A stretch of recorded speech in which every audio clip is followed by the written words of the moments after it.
Jen, would you like to podcast today? I would love nothing more than to podcast with you today. But first, I'm going to tell everybody, you know what? If you accidentally happen on this I Mom So Hard podcast, you can intentionally find us wherever podcasts are listened to.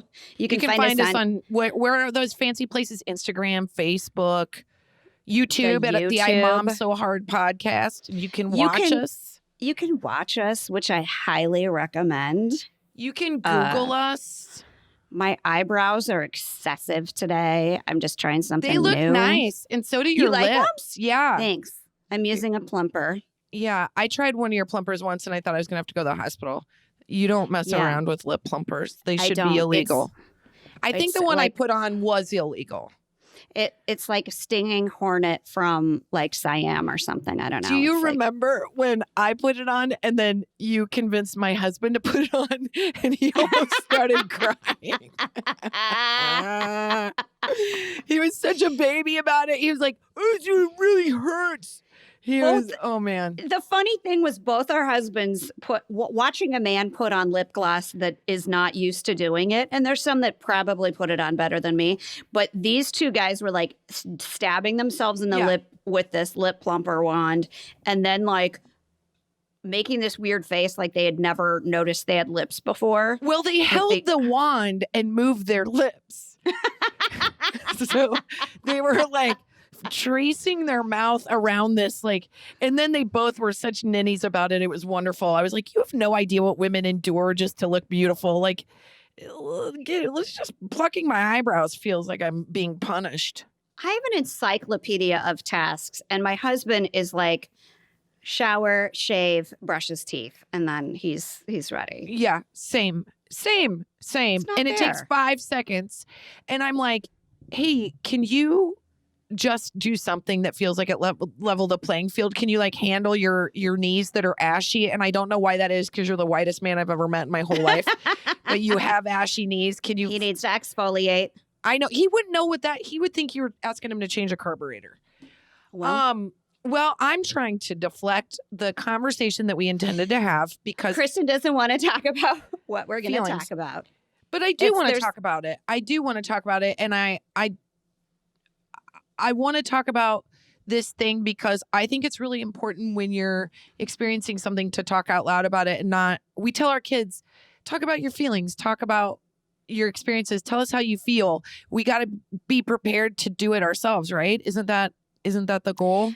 Yeah. And I have developed this theory about emotion in the time that like everything in the world is so heightened, right? Emotion wise. And I think it's that like, what you feel like sometimes can be so unbearable. Like the feeling doesn't go away, but if you get it out of your mouth, it's not all in you. You're not like carrying it around as much. You're getting to like spread it out a little bit, which I'm not saying do that with anger, but I am saying do that with your sad feelings. Do it well. And if you are somebody like me who's like, hey, anger's really easy, but sadness, vulnerability,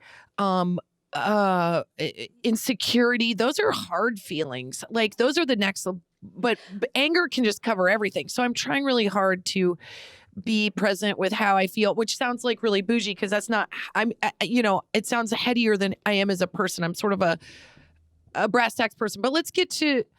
It's the adult thing though, because it's like, there really are only two emotions. There's joy and there's sadness. And sad means you're scared. Yeah. And that's why people get mad because they're scared of losing something. Yeah. Or I lost my car keys, which is, I get real pissed. You've already lost I'm already mad. Yeah. But blame is a different thing. We'll get into that some other day. Delightful. That's a tool and a skill. And we'll get into that later. That I can unpack that for hours.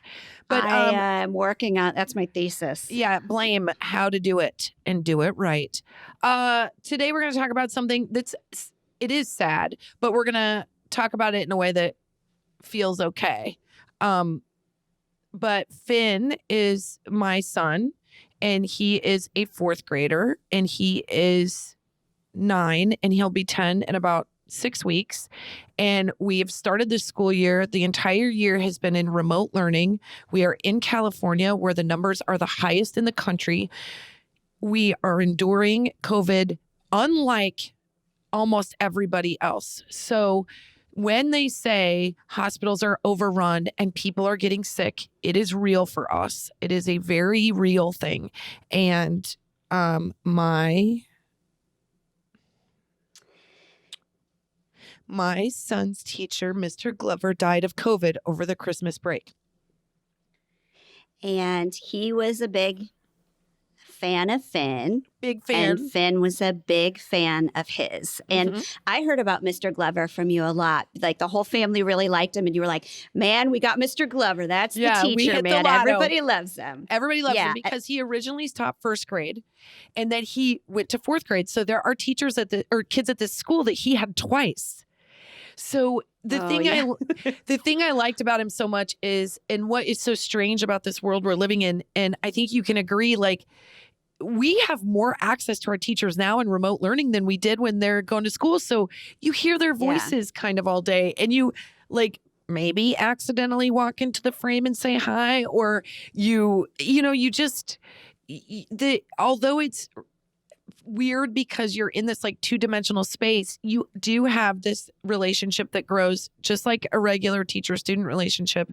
And there is this component where you have more access as a parent. So we really did fall in love with Mr. Glover, and we know his kids, and Finn is heartbroken. This is the first time he's experienced death and loss. And so he's very confused. And I think as a parent, this is like the big thing, it is very hard to explain. You're never ready, even if the person that you're going to say goodbye to is somebody who is suffering or somebody it's a long process. You still have to explain to them the finality in saying goodbye. And I know you understand that. Well, it's impossible to explain it to a child when, as humans, unless we're like Vatican priests, I don't know if we really like understand it. And I don't know if you've noticed, I am not. My mother wishes I was. We're pet parents, and working from home has given us more time to spend with our four-legged family members, all of our family members. We're now aware of their daily needs, health issues, and well-being. So if you've noticed that your pet is itchy or smells less than pleasant, you have to try Scout's Honor. That's right. Scout's Honor uses probiotics to help with itch relief, odor control, and achieve an overall healthier skin and coat, which I think I might try it on myself here soon because that sounds amazing. And I just would like to say I love a product that's geared towards our four-legged friends because currently they are the ones that like me the most in my family. Yeah, we have these Labradoodles that are really hard to maintain, and they have this wonderful spray detangler shampoo and conditioner, and they smell a lot better than my yard at this point, so that's great. Absolutely. Scout's Honor's probiotic grooming products are scientifically proven natural solution for treating your pet's skin problems, and you can choose from their amazing fragrances like lavender or Jen's favorite honeysuckle and sandalwood, and my favorite, which is the vanilla blend. To receive 20% off your first order, go to scoutshonor.com/mom. Remember, that's Scouts with a K at scoutshonor.com/mom for 20% off your order. Scouts Honor, natural and preventative grooming solutions for pets. Hey, you know how we live to create, but you don't want to worry about the tech specs of a digital project? You mean the biggest part of our job? But yes, I do. Yes. Do you know what you can do? You can just do what you do best and let Issue handle the rest. Simply upload your PDFs and files, and Issue transforms them to create the content you want. That's what's cool about it. Issue's an all-in-one platform to create and distribute your digital publications, including social media like Instagram and Facebook. They can even help you make animated Instagram stories. You can start using Issue for free, which is my favorite price, but they also offer premium features that give you a more customized experience. Get started with Issue today for free, or if you sign up for a premium account, you will get 50% off when you go to issue.com/podcast and use promo code MOM. That's ISSUU.com/podcast and use promo code MOM at checkout for your free account or 50% off your premium account. That's issue.com/podcast with promo code MOM. That's issue.com/podcast with promo code Mom. No, I know that death is like this thing that every religion celebrates it, or at least acknowledges it. Even if you're agnostic, you're like, I don't know if there's a God, but I think there's a thing. I don't know. As long as you're somebody who's ever contemplated the beyond, I feel like I can understand you. What I love is that almost every religion, the through line is to remember them, to celebrate them, to talk about it, to, that to me is very comforting. But you can say whatever you want. When someone dies and you're going to live the rest of your life without seeing him, it fucking sucks. And there's no simple way to say it.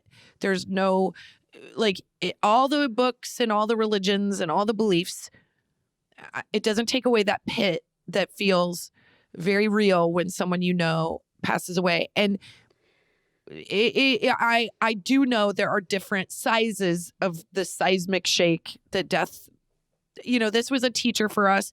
The class is very affected.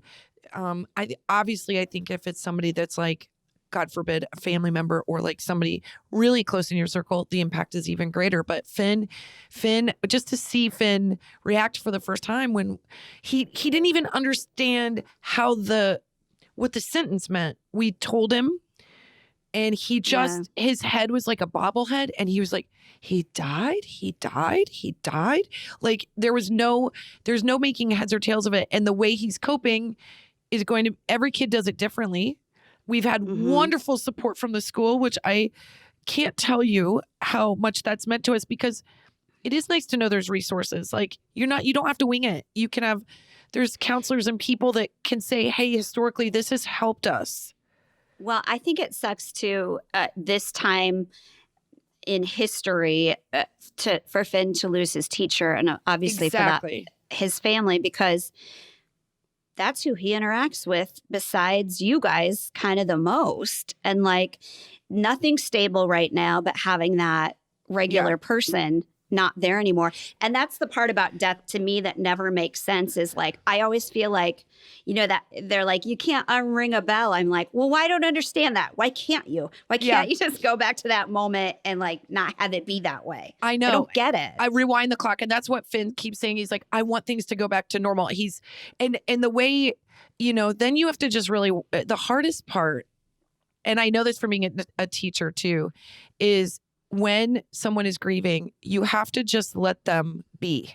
And that's hard when you're someone that's like, I want to make you feel better. I want to make you smile. I'm going to make everything okay. You can't. You got to let them be. And that's why, like, people in the Midwest, man, they know how to funeral. Yeah. There's a code. You drop off a big ass casserole that if it's any less than 2,000 calories per slice, it's not, you shouldn't bring it over. You bring over a big hug and maybe a bottle of something that's delicious, and you say, I'm here for you. I love you, whatever you need. And it's like a ritual. Yeah. And we don't have that right now, and it sucks. Yeah, that's the reason that you would normally like do a funeral, is that you get to like sort of bounce your grief off somebody and know that it's real, and get to hear like all their memories and stuff like that. So, and the kids, they had a memorial today, right? They kind of got to. Well, today at school was the first day back that we've had without him. Yesterday we had a Zoom meeting for the parents, who I was really impressed. Every single parent showed up. Even parents that are divorced were in different squares, that were, and I was like, what's that? Like, no, I'm just kidding. And we were there. So that living room's nicer than the other one. I know. You need to go back into court. Yeah. Somebody, I don't like her for him. So go back. So like, you're looking at all these parents, and we all have this look. I'm like, man, if this were normal times, we'd all meet up at a pub and we'd have beers and we would celebrate him and get to know each other. And I think that's sort of the circle of life, is like, you go, this terrible thing happened, but we will come together.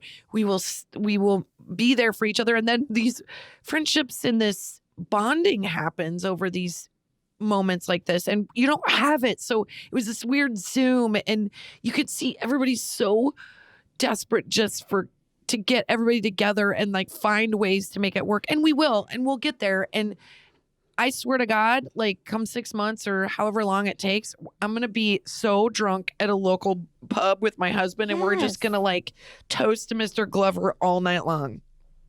Yeah. Well, there's, oh God, there's so many things about this that I like, it makes me feel too, because I didn't even know him, but I know how it affected you and And your Finn, family. and also just knowing that you have to say that like life becomes very real for your kid in a moment. You're like, oh Yes. shit. Part of your And childhood also, just changed. In another world, you don't even have to deal with this because No. there's not everybody in the world getting COVID. No. Like, And I'll tell you this. I'll tell you straight up, and I'm probably gonna get in some trouble. But whatever. my heart broke when I heard Mr. Glover died. My heart broke. We've been through hell in LA. We are cooped up. Everybody likes to shit on LA and they're like, well, you could just move. And you're like, it's my fucking home. I've been here 20 years. Am I just Come supposed to visit and you'll see come why we visit? don't. Yeah. But I called my parents, I called my mom to tell her, and they're at a bar having drinks. And their way of living is different in Nebraska. Their people are looser. They have restaurants that are open. I mean, God forbid you don't get nachos one night, but I was mad at them, and I'm still a little mad at them. And this is just another divide in the time and space that I want to stop. I want it all to stop. Everything like sort of right now compounds because it's like, it's different than like a car accident. Like if there was this plague of car accidents, you sort of see it happen and you see that there's evidence that it exists. But when it all happens in a hospital or it doesn't happen immediately in front of you, you can act like it's really not even happening. I mean, because you can be talking, like somebody can have it and be totally fine too. Yes. Somebody can have COVID. That's the weirdest part. And like, I swear to God, my parents are like, well, we know someone who was 76 and open heart surgery and they had it and they were mowing their lawn the next day. And I'm like, well, good on you. Like, good. I'm glad that person is okay. My son's teacher is not, and he has a 4th grader and a 5th grader, and they're going to live their life without their parents or without their parents being together, and their dad is gone, because I feel like I'm living in the frickin' Twilight Zone. It is the Twilight Zone. And this is how upset I was just in the last week has been this weird hellacious, like the sky's falling. Like, well, we've had it's getting closer to home. It's the ripple is moving closer to us. So we feel even more. In LA, 1 in 5 people have it. And like the guy who came and fixed our gas line the other day was like, oh yeah, 3 of my friends have died. You're like, why are we so aloof? Because they're like, because it's hitting certain groups of people. If you live in Beverly Hills, you don't know anybody who's probably died of it. But if you know somebody that is like works in medicine, construction, a grocery store, a teacher, they've had it. All my teacher friends have had it by now. Like, if it's like, but God, hold on. What was I going to say? Let me back it up. So Kristen and I were getting COVID tests. She was driving in another car. Obviously, we're in separate cars, so we get tests so we can see each other. And I'm driving back, and it's pain. You have to drive through cones and cones and cones and loops and loops and loops and loops and do this test. 3 hours, start to finish. But we're trying to keep each other's families safe. So I'm getting off the freeway, finally getting home. Yeah. And there's a guy who's just blocking traffic. He's just blocking traffic because he needs to like turn off the freeway into a left lane so he can make an immediate left. And that would make me crazy like on any other day. But he's blocking traffic. So I and my big, huge white minivan that looks like a neutered whale. It's so... like if you have a cool car, you can honk and it's like people are like, whoa. But you have a minivan and they're like, take a Midol, bitch. Yeah, they're but like, if you have your minivan, which looks like you like work some shit out on that, like they're scared of you. It looks like they're like, she doesn't care. I don't ram think, but your ass on the freeway, my friend. Lots of scuffs on it. But I honked at this car because nobody else was. There's like 2 cars in front of me. I wasn't honking at this guy for not moving. And I did.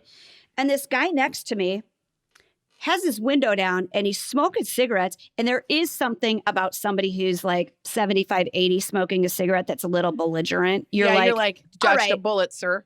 Yeah, you're going to test it. You're going to like maybe start smoking at 80 if you've like lived a pretty good life. But then we could call it, if it was a new smoker, you can tell just by how they hold the cigarette. No, I'd be like, this was is your career. This is a career professional. smoker. Yeah. He had like the finger gripped around the thing and then he can talk while it's in his mouth. That's a career smoker. He yelled at me for honking. How dare he? Gross. He was like, what are you honking at? And originally I was upset. I'm like, oh, how can you be paying so little attention that you're not noticing the car in front of you doing an asshole move? Like maybe quit smoking and pay attention a little better so you know what is a danger to be had. Yeah. But then he kept saying, what are you doing? Don't honk. Everybody honk, like screaming at me.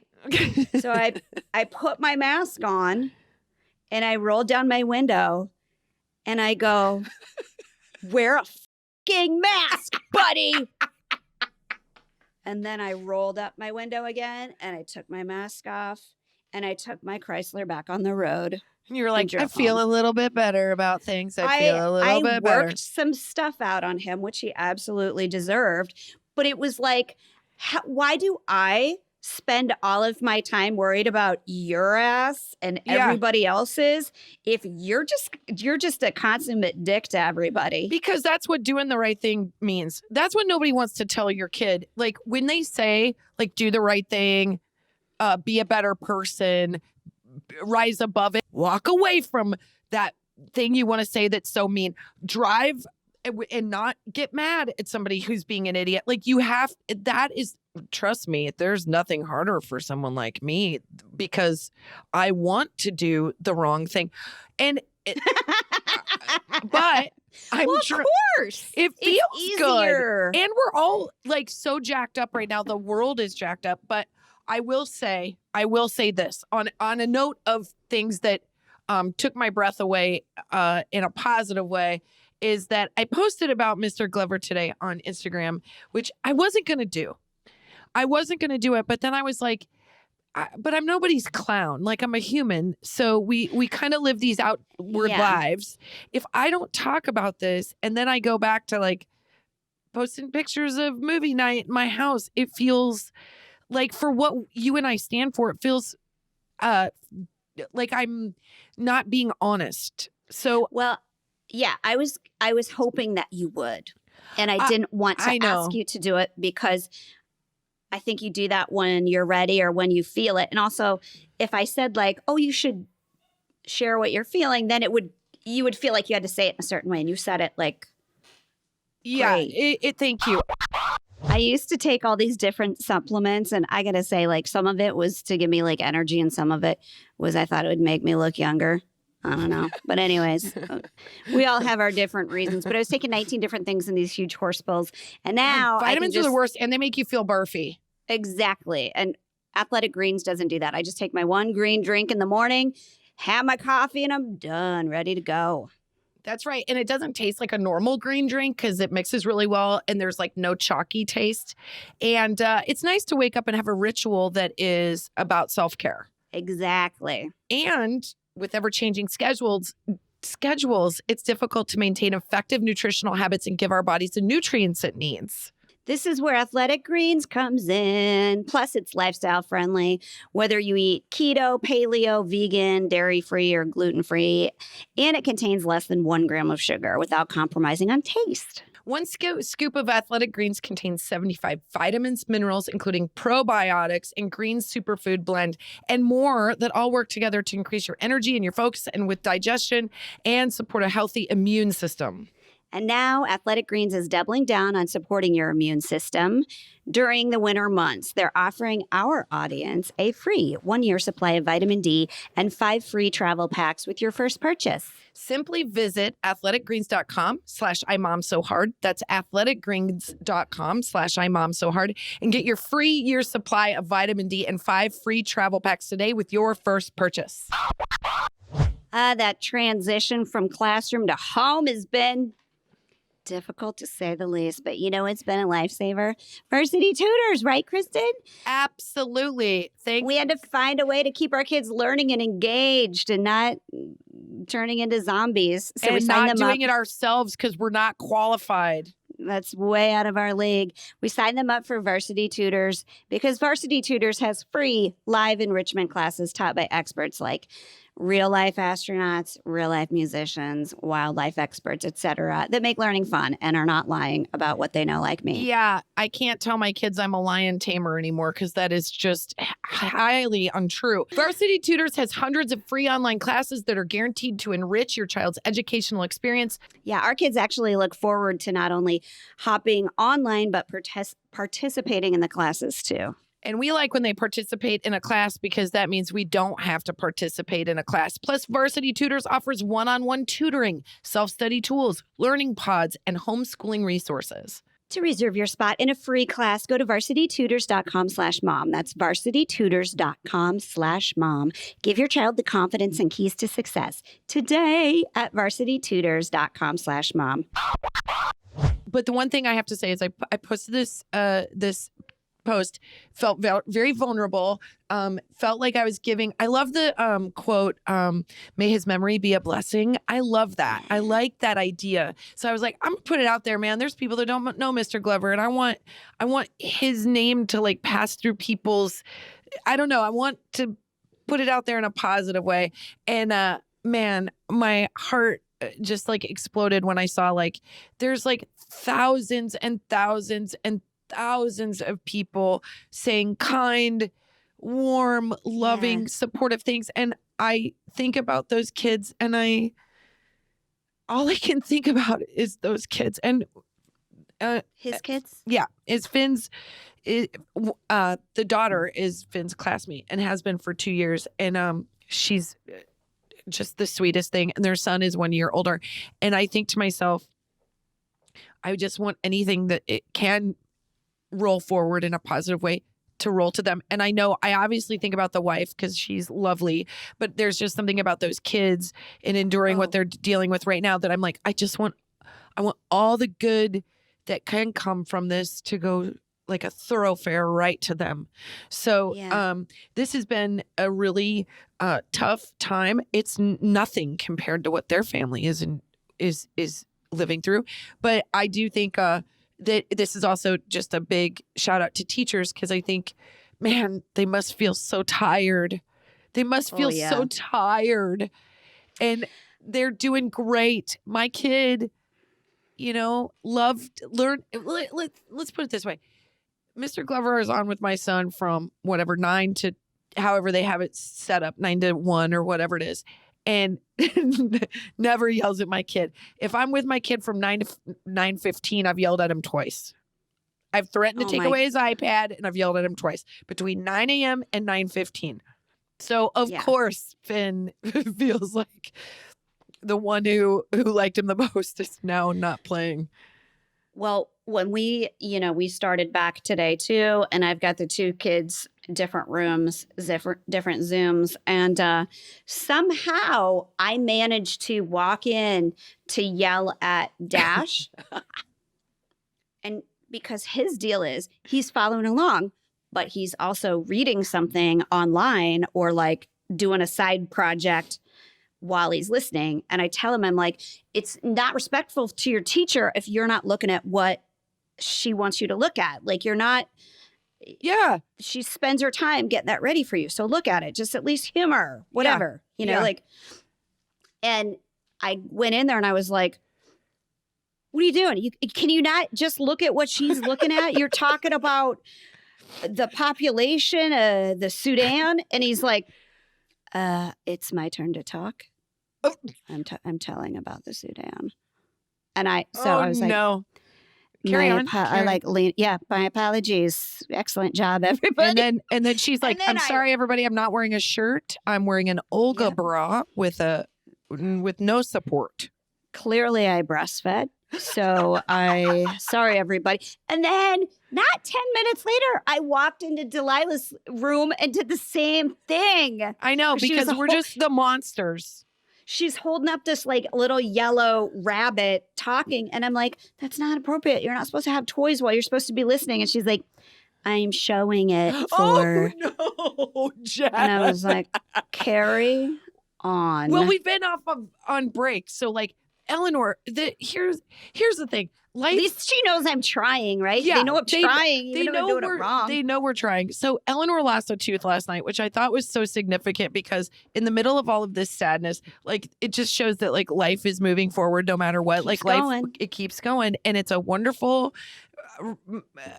reminder that like to put one foot in front of the other and move forward. So Eleanor lost a tooth, but Eleanor is my kid who she'll play it like quiet so you don't notice she's being naughty. But Finn is outwardly naughty. He's like me. He's like meant to get caught. Eleanor's a little cooler. So we were in with Finn today because when they were going to make the announcement that Mr. Glover had passed, which the school handled it so wonderful. I can't give enough credit to these teachers and the administration who put their wings around our kids and said, we're going to help them. And not just a day, for weeks, for months, for however long they want. And we were like, wow, this is awesome. So we went in with Finn today and we just sat and we weren't in his shot, God forbid, but we were in the room with him for a couple hours just to like get them through the grief counseling and stuff. And so Colin would go check on Eleanor and then I would go check on Eleanor and then Colin would go check on Eleanor. And every time I went back in her room and I was like, was she wearing that many bows in her hair when I left? By the time we got out of there, Eleanor looked like Phyllis Diller. She had like taken stickers and put them all over her ears, like earrings. She had 14 different clips in her hair and she'd done her nails. This is the 4th time she's done her nails during class. I'm like, Miss, your teacher can see you. I know. What are you doing? We are grieving a teacher. Give me a day. You won't get one. You don't get one. You don't That's get the one. thing. I'm kind of grateful about it. It does not matter what kind of grief you're dealing with. And I tell you what, Mr. Glover's wife, like whatever she is dealing with, and it must be heavy, she is still going to deal with all the shit of every day. It doesn't go away. You feel like it should take a break. It doesn't. And here's something really interesting. If anybody out there is dealing with grief, this is something that the grief counselor said to me that like really hit me hard because first of all, they're like, when as a parent, you have to say, you have to talk to your kids for the first time. You remember the first time you experienced loss. So it's very impactful. 3rd grade is the year biologically and mentally as children, you start to understand mortality. So your 3rd and 4th grade years are very important in sort of like how you view the world. So when you experience loss in 3rd and 4th grade, it's magnified because you get it. Like in kindergarten, you'd be like, oh, I don't think I know what that means. But you start to like think about thinking. Yeah, like you think about thinking, you think about death, like they have questions. And oh my God, there's a million questions that come after any big, heavy conversation. You're never just in and out. It's like, oh my God, what's heaven? Was there a hell? And you're like, I can't unpack that. I got this tidbit of information and that's about it. But the grief counselor said that adults experience grief as like a giant blanket, like a heavy blanket. You wake up, you are sad. You sort of, you sort of exist in sadness. You cry when you need to. You experience sadness. Children, on the other hand, do it in fits and spurts. So we as adults look at them and go like, why aren't you more upset? But it's because their energy level is they're able to go play and then feel sad and then go play and feel sad and say something that's like, no emotion, but super heavy. Like Finn was like, yeah, you know what? I really, because it came around to him and he had to talk and he's like, yeah, I had a good Christmas break. Had a really good dinner for Christmas Eve. Played the piano a little bit.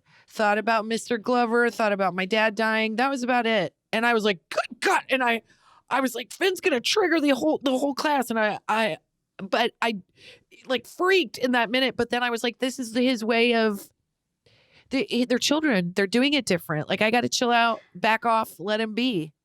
And he probably, no, I know this about him. I'm not going to say probably. I'm going to say definitely, because one of my favorite things about Finn is that he's very earnest. And like I remember man. like at Dash's birthday, when his 5th birthday, Finn's, 2 years older than he is. Dash was having some weird meltdown, and his dad, my husband, was in like trying to talk him down, like figure out what was going on. And Finn just walked in the room as if nobody was there, and he goes, "Dash, why are you crying? There's a party going on. What? Everybody wants to have fun at your birthday party. Can't you just go out there and have fun?" And like, he was literally saying like what we're all thinking. So I feel like Finn has genetically inherited this gift of relaying your feelings in a relatable way to people that you have, Kristen, where he said that. And probably that is the scariest thing for kids when their teacher dies. They're like, oh, that can happen to anybody? Well, that can happen to my mom. That can happen to my dad. That can happen to me. That's scary. And honestly, I know that that's the case because it's scary for me. The first thing I did, selfishly, I'm a shitbag, was like, how old was Mr. Glover? Because I'm so scared about my husband. They're the same age. Everybody's doing the math. Everybody's doing the math. He was 52 years old. He was young. He was spry. It makes no sense. You can unpack it however you want with whatever you need. Like, look, I'm not trying to get like an edge to me. I'm just saying, like, I think people often look at like, well, that person was overweight or that person had diabetes. And I'm like, you know what? Show me an American over the age of 30 that doesn't have a pre-existing condition. If you haven't, like, we've all had like some version of a virus or like half the country has herpes. Like, I mean, it literally doesn't matter because I have a friend who is diabetic, and he was like, I didn't know I had it. The only reason I noticed I had it was because my wife got tested and she was positive. So I got tested and I was positive, but we didn't even know he was sick. Yeah. It's different. And there's not, all of us would love to like have this blame way of knowing. Yeah. But people get lung cancer and never smoked a day in their life. There is just stuff that happens. And then there's the 80-year-old asshole who's smoking on the freeway. There's like, but the truth is, how is that guy not shot by now? It's Los Angeles. You don't yell at people for honking. You don't do like. That's such a terrible idea. That's a bad plan. It's a bad plan. And truthfully, like, I think I wear my mask because I'm okay with protecting that guy.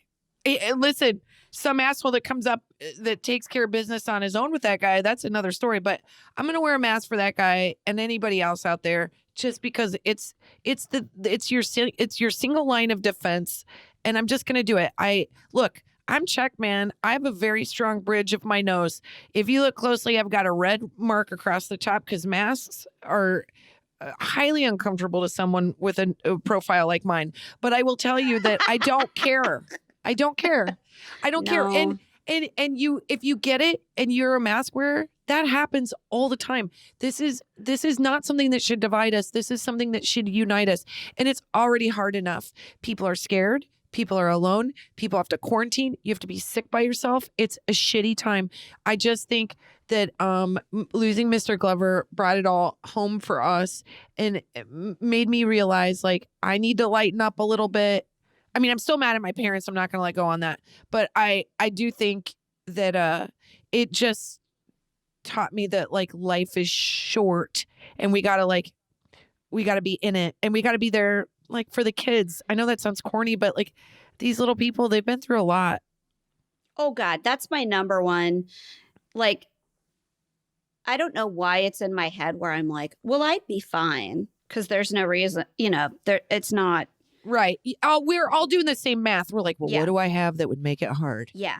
But then I worry about my husband because he has Lyme disease. And like when he gets sick, like if he just gets the flu, it's really bad.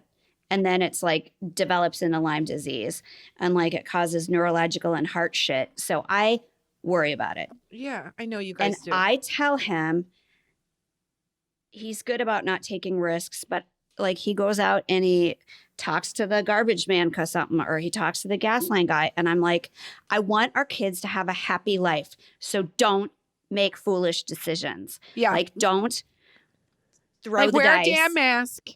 He always does. Yeah. But I'm like, I don't, if like you can't, don't ease up right now.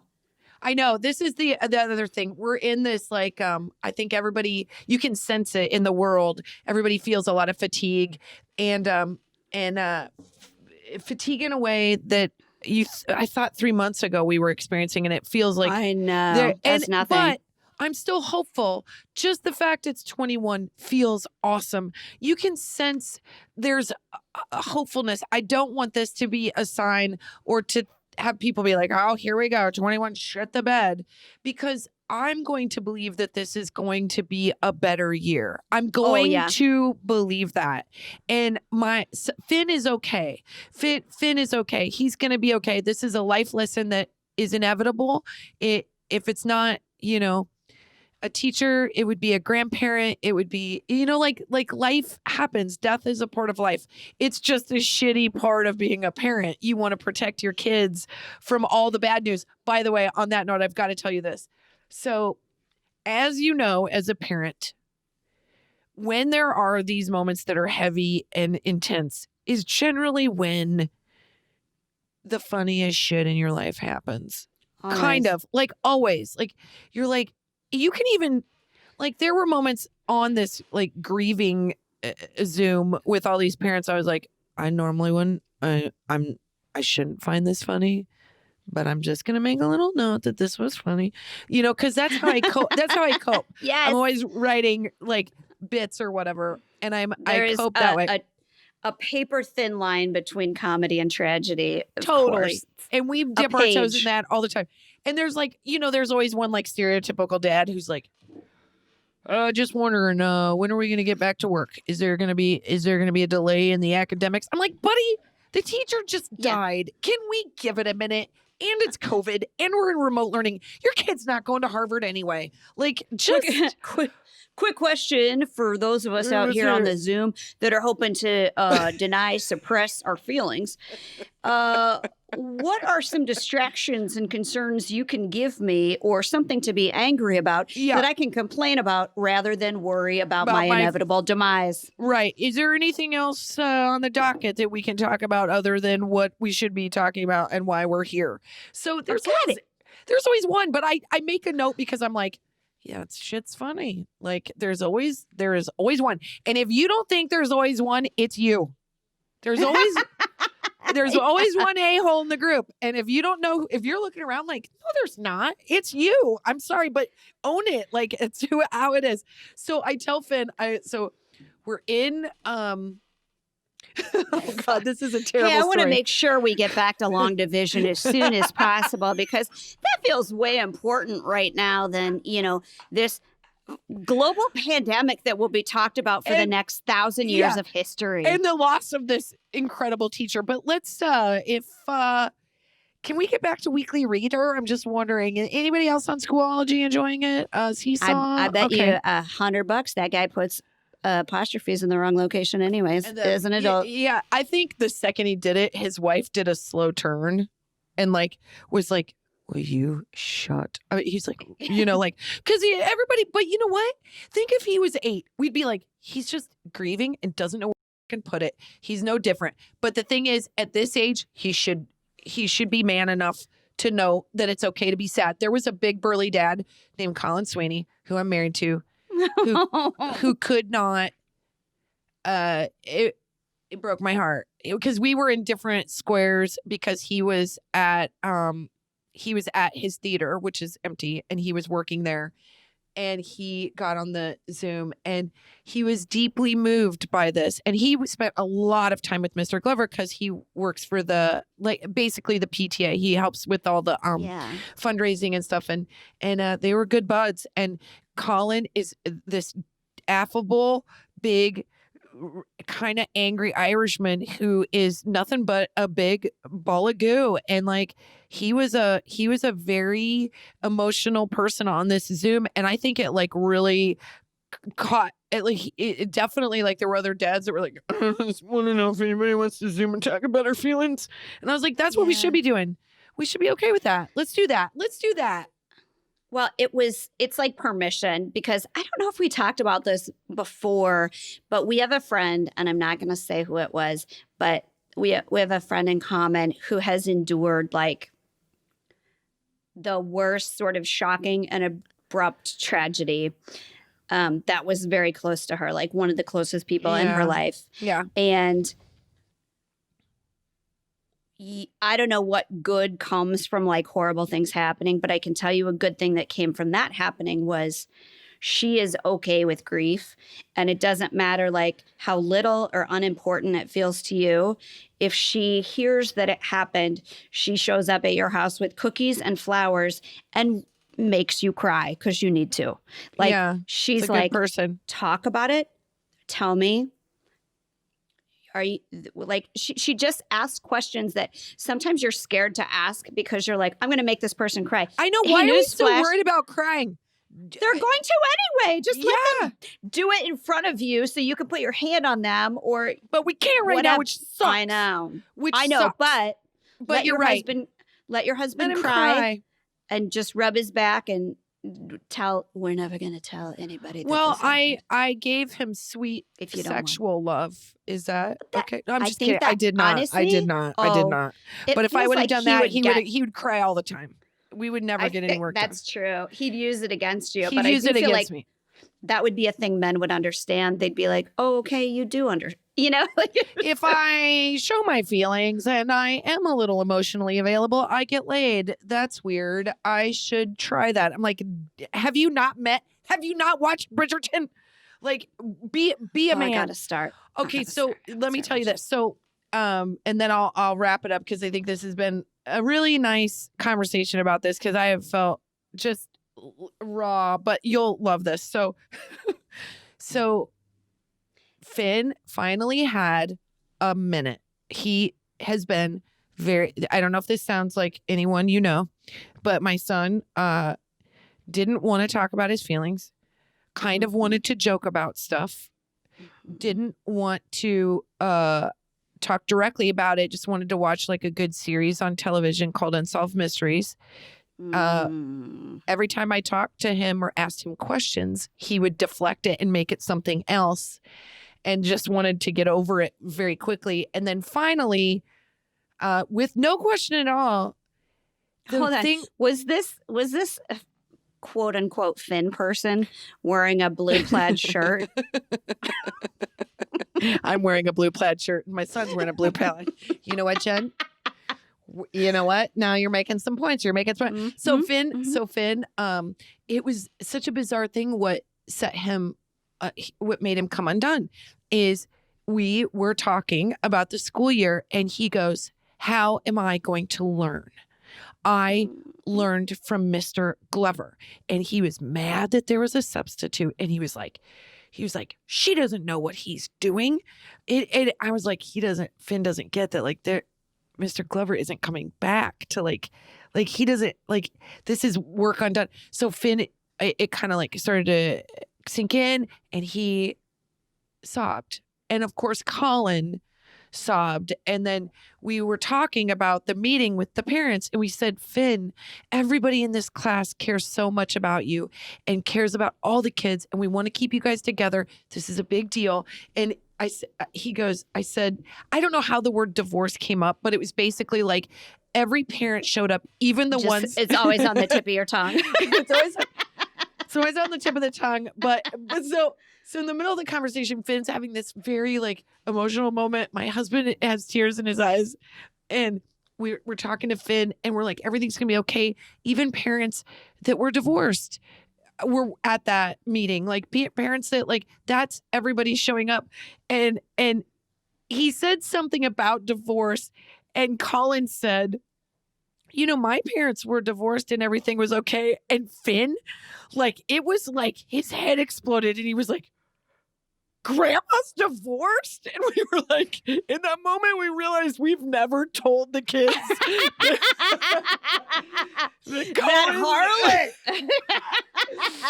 We've never told the kids that Colin's parents are divorced, that Colin's dad has passed away. So we've never felt the need. So Finn is like, the world is coming on. Like the fact that Grandma Gerald divorced Greg Gerald, it's like now it's so It's too much at once. Too much at once. Colin Too and I much. go, hey, we could have talked about that on another day since we're Mhm. dealing with the tragic loss of a teacher. But thank you. And so Finn's like, my grandparents are divorced. Oh my God. And I said, Finn, How did that not come up? I think we just didn't want to. Well, we like to do everything Listen. in one day. Yeah, obviously. I mean, We're you know going what? to Rip finish off the that sex Band-Aid. talk later. We're going to just do all the hard conversations today. We're going to talk about Hey. death. At least you don't have to tell your kids that you were married before daddy. Because I'm not looking forward to that conversation. You know what? They don't need to know nothing. They don't need to know nothing. You can deny until you what? I'm Why? still lying to my husband about it. So, You don't but need to tell anybody eventually- anything. here's what I think is like, you know, I love the movie Coco, and it came out like I right after know. my dad died. And I love the idea of like, you talk about people, you celebrate them, you keep their spirit alive. You just Yep. do that. And like, we talk about my dad all the time with the kids. And in the car the other day, Delilah was making this like funny voice that we were all giggling at. And when we stopped laughing, she goes, you know, I think Grandpa Jerry would have laughed at that voice. And I was like, yeah, he would have. And I love that because he would have, you know, and it's like that she thought of that and that made her feel good in that moment. Keeps people alive, you know. Do that you like feel like you've got? Do you feel like over time you've become? I don't know. Does it feel easier? That's such a weird question. Do you feel like over time you've learned to the cope waves a get bit? further apart. Oh, that's That's- nice that's- way of putting it. That's the best analogy. It's not like sweeping you under all the time. They get further apart. And the only, like, my grandpa was the first, like, He was big big. death. He was Yeah. huge for me. Yeah, he's Like- like a dad. And I wasn't as, like, well equipped as a human being to handle Yes, that. that's the thing. So it was horrible. Like, I physically couldn't even handle it. Like, I wouldn't be able to, like, drive my car. It was, like, Yeah. such an overwhelming feeling. But I noticed all the time that like my thoughts of him are a blessing. They're peace in a moment. I like see a butterfly or a kind of flower that he liked or something in nature. He loved pigs. I see pictures of pigs and it just feels like this hats off, hello sort of thing. And it will. It's just time and distance. Yeah, I think our you know, this is a